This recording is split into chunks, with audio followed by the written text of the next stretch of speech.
Bueno chicos, pasamos a la tercera parte de esta primera clase.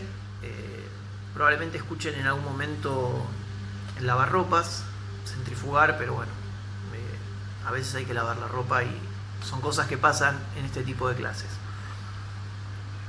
Les decía, en la primera parte intentamos aproximarnos a la definición de música como para saber un poco de qué va nuestra área, nuestra materia y tratar de definirlo. En una segunda parte nos metimos con el sonido, ¿sí? Sus características, el sonido como la materia prima con la cual se produce el arte musical. Y en esta tercera parte nos vamos a meter en la diferencia que hay entre sonido musical y ruido. Aclarando de por sí que el concepto de ruido, tanto como el de música en un punto, es absolutamente relativo, subjetivo. Es decir, no merece una definición acabada. Si bien el sentido común nos lleva a entender o a pensar el sonido musical como agradable y el ruido como molesto, ¿sí? Esto no define del todo al concepto de ruido. Y en ese sentido es que vamos a plantear la definición de ruido desde tres perspectivas distintas. Por un lado, una perspectiva física, ¿sí? Que es la más científica o objetiva posible. Si uno pudiera graficar un sonido musical, se va a encontrar probablemente con una onda sonora con una frecuencia constante, ¿sí? Por ejemplo, 440 Hz por segundo. Eso es una nota La. Ahora, si uno intentara graficar un sonido, el gráfico ese se parecería más a un electrocardiograma, donde no podría uno definir una frecuencia, ¿sí? Estable o constante. Esto es desde una perspectiva física. Ahora, como les decía antes, es absolutamente subjetivo. Y hay otras dos perspectivas que podríamos analizar. Una que es histórica. ¿Qué quiere decir? Que un determinado sonido que en un momento o en un periodo de la historia determinado puede ser considerado un ruido, en otro puede ser considerado perfectamente un sonido musical. Y esto está estrechamente vinculado con el desarrollo de las sociedades y de sus medios de producción y de la tecnología, en definitiva.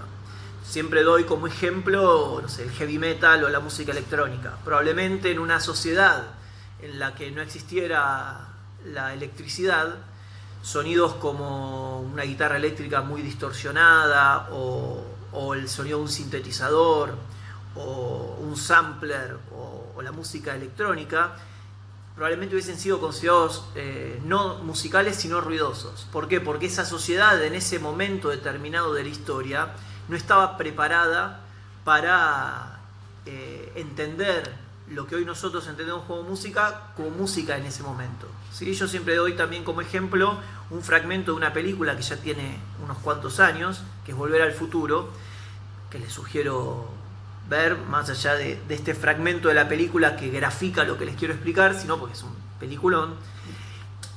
Bueno, es la historia de un muchacho que viaja en el tiempo 30 años antes, o sea, viaja desde el año 85 al 55, y en un momento determinado está en una fiesta estudiantil y tiene que interpretar una canción con una guitarra eléctrica. La cuestión es que empieza tocando una canción más o menos acorde a esa época, pero termina siendo un solo de guitarra estilo heavy metal, que era un género muy de moda en los años 80. La cuestión es que la gente que estaba ahí, que eran personas del año 55, empiezan a taparse los oídos y no comprenden lo que estaba pasando musicalmente. ¿Qué quiere decir? No que lo que él estaba haciendo no fuera música, sino que en ese momento de la historia la sociedad no estaba preparada para comprender esos sonidos como sonidos musicales. Por lo tanto, como les decía antes, la idea de ruido, por ejemplo, el centrifugado de mi lavarropas, está muy relacionado con la época. Bien, voy a esperar a que termine de centrifugar y continúo.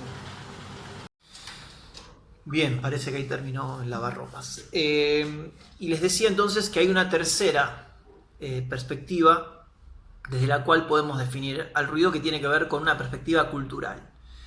Esto es, que de acuerdo a la cultura o al al lugar en el que uno se ha criado, ha nacido, tiene una concepción de lo que es la música o el ruido, ¿no?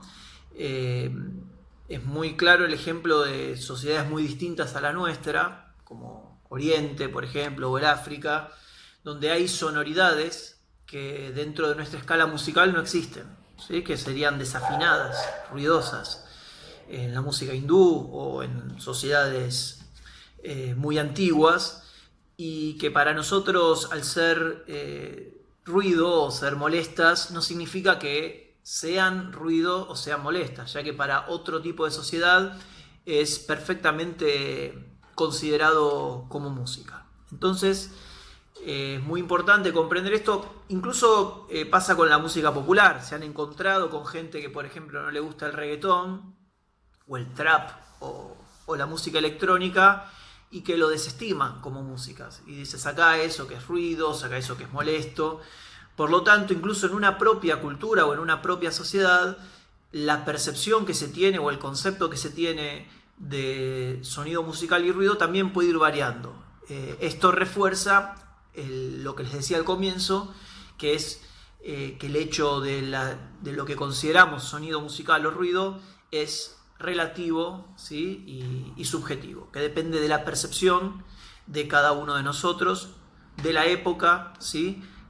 Y de la cultura en la que uno se forma. Bueno, de esta manera terminamos esta primera clase. Les voy a dejar un cuestionario para chequear si vieron los videos. Bueno, les mando un saludo y aguantar, que esperemos, cada vez falta poco, cada vez falta menos.